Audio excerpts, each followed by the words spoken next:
Morning everyone, this is Studiolife with Faith Honeybee Saturday, doing a little video for Facebook and YouTube and all that. It's the puppy video, what everybody's been asking me about. So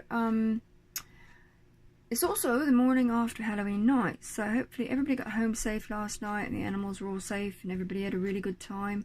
The weather was not too bad, it was not raining or snowing or anything, it stopped raining, so hopefully everybody got home, had lots of fun, and is all set for the day ahead. Now, I'm going to be doing a shorter video this time because that way I can post it to Facebook as well, and hopefully get some more people interested in my YouTube channel. And but I've been so overwhelmed by the amount of people coming out and messaging me and asking me, when are you going to do more vids, because we want to see how you do what you do, and asking me so many questions about why do you do this, what do you use, what do you recommend, because I'm a 3D special effects artist, mixed media artist as well, and constantly coming up with new techniques and things to try and make things hopefully look a little bit better. So breaking down my videos now into smaller ones, so I'm only going to be concentrating on the puppy this morning. So I've recently come up with a new technique for 3D'ing up fur a little bit more. Now this is just a base coat right here, and there will be, when I actually translate this onto this and other paintings of animals as well, there will be more layers, blah, blah, blah. There will be more layers on the top of it, and so hopefully you can see the difference between this and that. So what did I do to create that effect, and what am I doing with this puppy? Well, I'm going to show you. But first off, just want to say, if you like what I do and you want to see more of what I'm about, don't forget to click the little subscribe thingy, and hopefully you'll get notifications and updates and all that as to new videos and all kinds of fun stuff. So what did I use and what am I doing? First off, I drew the puppy, plain and simple. There. Then I sprayed it, not to be confused with Spain, which this puppy might be spayed as well, I don't know, but I sprayed it to keep all my detail, and I've started to do that a lot. Boy, you think I've been out for Halloween, wouldn't you? I've started to do that a lot with my paintings because it holds the detail. I don't have to worry about smearing it all about, because what happens is when you start working on things like this and you get focused on what you're doing, you will drag your hand right straight across the face, and that will leave you with a nice little smudge mark of pencil all down your arm. What it will also do is muck up every single line that you've spent like 5, 6, 7 hours drawing. So I've started spraying these things so that I can work away and not have to worry about all that. If you use a fixative to do that, if you try that at home, make sure it's a workable fixative that you can work over top of it, and a non-yellowing one as well. That is perfect, because you don't have to worry about it mucking up your colors.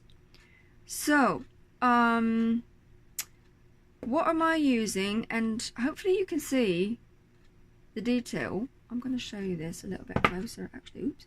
A little bit closer if I can. Here we go, back it up just a wee tiny bit, and hopefully you can see all this. If you were here and you touch this, it would all be raised. By the way, here's the rest of the puppy.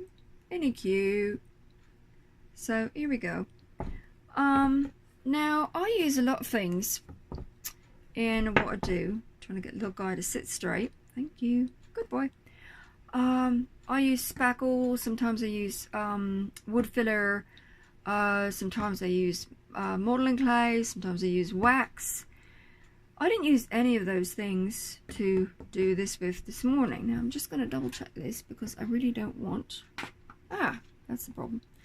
I really don't want this little guy moving about when I'm mucking with it. So, there we go.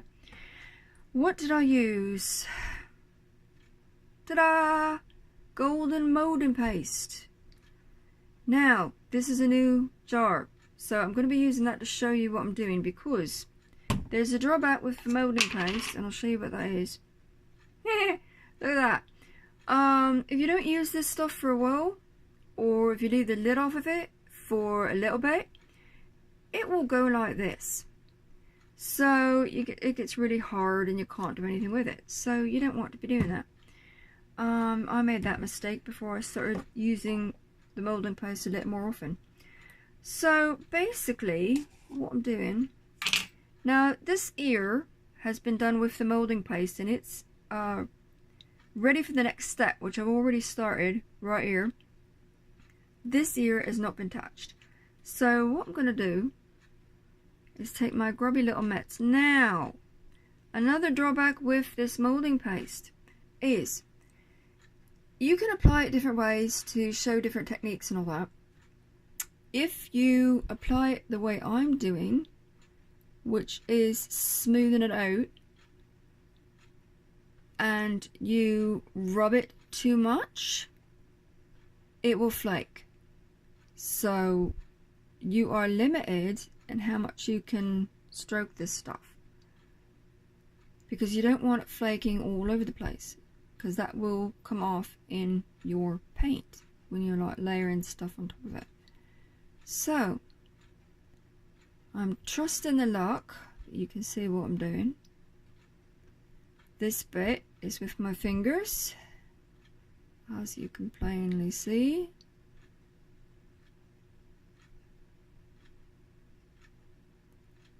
And now, take my lovely little muckabout rag. If my voice is a little squiffy, my thyroid is still mucked up, so I'm really sorry about that.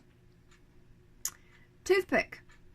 I'm using a toothpick for this lot right here, and I'm just gonna like get a messy amount on the toothpick, and then what we're gonna do is basically, I'm gonna try not to muck up what I did with my fingers, is just follow the lines. I'm trying to see around the camera, which is not easy, and leave some of it sticking up a little bit, sort of like waves in the ocean.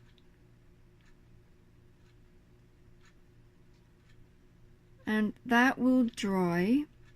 Make sure it's completely dry before you do your next step, because this stuff does take a little while to dry. Now, don't be worried about getting it too far out of balance, like too far sticking up and all that, because you can always like knock off a bit of that after it's completely dry. You don't have to worry about that. And I'm not going to get around the whole thing because I do want to show you what I'm on about. Whoops. Me and my messiness. I do want to show you what I'm going to do on the next step with the other ear. So this is going to be done all down the body, and then it will dry hard, and then I can go back in and start the layering process, which is always fun. And I'm not even watching the camera. I've got to watch my time or I won't be able to post this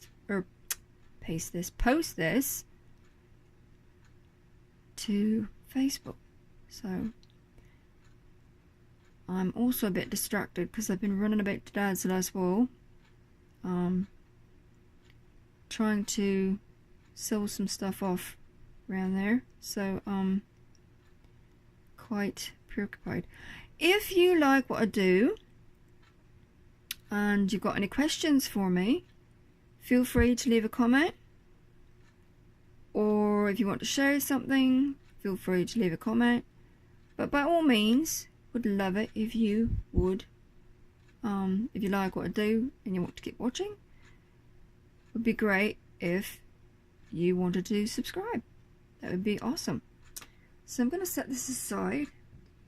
What am I using on the other ear really quickly? This is, if I can get the camera to focus, please, thank you. This is a wax crayon. Ordinary wax crayon. It's a Crayola wax crayon. It's apricot, and it's nothing really special, but I'm using it as a base coat. And I'm going to take this crayon and just go over where I've texturized the other ear. And it's not going to fill in all the spaces, and that's what I want. I don't want it to fill in all the spaces because that is going to leave room for highlighting and shading when I come back in with the next step. And then I'm also going to do the same on the flat bit.